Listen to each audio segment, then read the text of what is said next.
Beginner's Guide to how a LED light bars harness works. The harness gets power from the two ring terminals that go to the battery. Black equals negativert equals power. The power then runs through an inline fuse.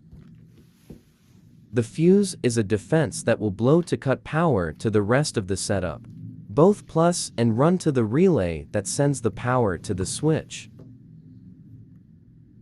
The switch will have 3 wires, red plus, black, and the white is the switch leg. This switch has a quick disconnect for easy installs, and adding a wireless remote.